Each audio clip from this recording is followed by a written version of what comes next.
Hello everyone, आपका मेरे channel में स्वागत है।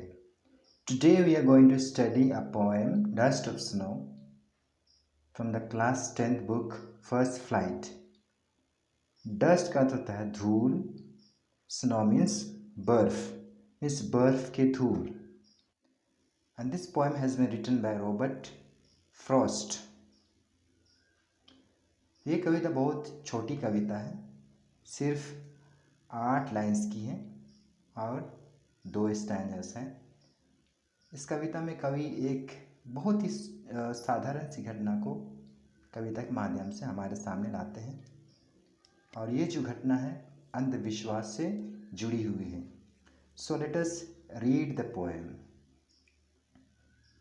The way a crow shook down on me the dust of snow from a hemlock tree. shook down means हिलाकर नीचे गिरा दिया। shook is the second form of the verb shake, जिसका अर्थ है हिलाना। and hemlock tree, hemlock tree एक जहरीला वृक्ष है। तो यहाँ कवि कहते हैं कि एक कौवे ने हेमलॉक के पेड़ पर से बर्फ के धूल झाड़कर गिराया। अर्थात ये ठंड का मौसम है,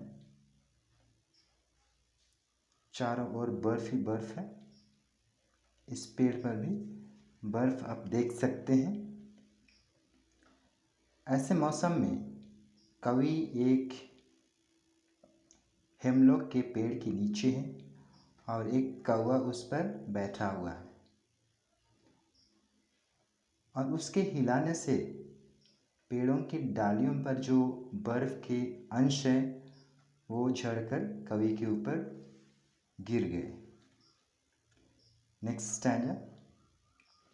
has given my heart a change of mood and saved some part of a day I had rued. Heart का अर्थ होता है हृदय, चेंज मीन्स बदलाव, मूड मीन्स मिजाज, rued मीन्स पछतावा। तो कवि इस स्टैंजा में कहते हैं कि उस बर्फ के धूल के गिरने से उसके हृदय में परिवर्तन आया, उसके मूड में बदलाव आया, उसका जो मिजाज था वो बदल गया। उस दिन का बाकी बचा जो समय था वो बर्बाद होने से बच गया। अर्थात उस समय तक कवि उदास था, वो किसी बात को लेकर चिंतित था, वह पछतावा कर रहा था किसी बात को लेकर। और अब उस घटना के पश्चात, जिसको लोग अशुभ मानते हैं,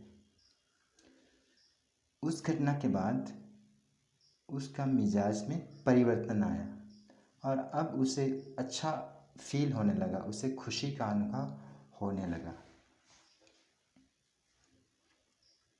तो इस छोटी सी कविता में कवि सीधे सीधे अंधविश्वास जैसे बुराई से लोगों को बाहर निकालना चाहते हैं।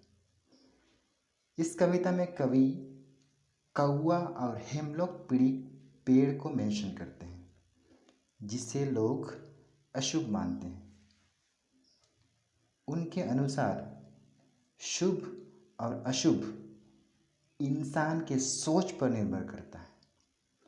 अगर इंसान चीज़ों को पॉजिटिवली ले तो ये सो कॉल्ड अशुभ उनके लिए अशुभ नहीं रहेगा, उनके लिए शुभ होगा, इंसान के लिए खुशियाँ लेकर आएगा, जिस तरह से उनके साथ हुआ।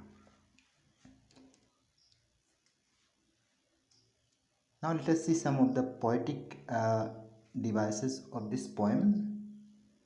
First of all, we see the rhyme scheme. यह फर्स्ट लाइन का जो लास्ट वर्ड है एंड थर्ड लाइन का लास्ट वर्ड जो है ये राइमिंग वर्ड्स हैं, इसीलिए इन पंक्तियों को हम ले लेते हैं ए। एंड सेकेंड लाइन का last word me and fourth line का लास्ट वर्ड ट्री, ये भी राइमिंग वर्ड्स हैं, इसलिए ये दोनों लाइंस भी राइम हो रहे हैं, इसलिए इनको मान लेते हैं बी। तो यहाँ राइम स्कीम जो बन रहा है वो है ए बी। उसके बाद अगला पोएटिक डिवाइस है वो है इंजैबमेंट। इंजैबमेंट का अर्थ होता है first line continuous without any punctuation till the last line. तो इसमें भी हम देखते हैं फर्स्ट लाइन लास्ट लाइन के स्टैंजा तक कंटिन्यू हो रहा है विदाउट एनी पंक्चुएशन, इसीलिए यहाँ हम इंजैबमेंट लिटरेरी डिवाइस पाते हैं। सेकेंड स्टैंजा में भी सेम है, फर्स्ट लाइन का जो लास्ट वर्ड है हार्ट एंड थर्ड लाइन का लास्ट वर्ड पार्ट, ये दोनों भी राइम हो रहे हैं, इसलिए इन दोनों लाइन को हम मानते हैं A. And second and fourth line का last word mood and you'd भी राइम हो रहे हैं, इसलिए इनको मान लेते हैं बी। तो यहाँ भी हम ए बी राइम स्कीम पाते हैं। उसके बाद यहाँ भी इंजैबमेंट है क्योंकि फर्स्ट लाइन कंटिन्यू हो रहा है till last line without any punctuation. I hope you understood. Please like, share and subscribe my channel.